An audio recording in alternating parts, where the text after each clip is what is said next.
has. With all the hype around Avengers Doomsday thanks to the latest trailer coming out, I thought I'd walk you through the Doctor Doom drawing I've done recently.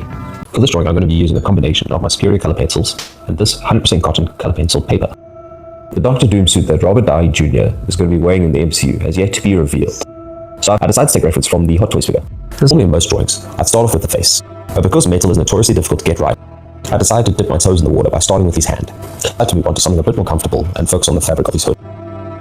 I've decided to make the color of his magic red to contrast nicely against the green of his cape. See, I then decided to bite the bullet and go straight for the helmet, then moved on to his eyes. It's important to note that this is the only flesh that's poking through in this drawing, and since his eyes are exposed, unlike Iron Man, it's absolutely crucial that I get this right to portray emotion. As I make my way moving down his arm, starting at the shoulder pad.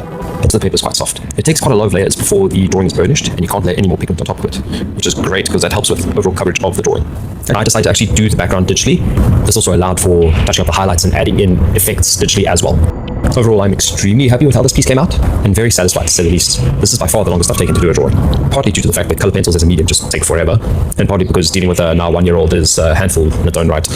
Between that and a full-time job, I only really got to draw during very spare moments, but this allowed me to express patience that I normally don't have with my drawings. Normally my drawings get to a point where I just want them done, and then I end up rushing them, and those final touches don't come together nearly as nicely as they can.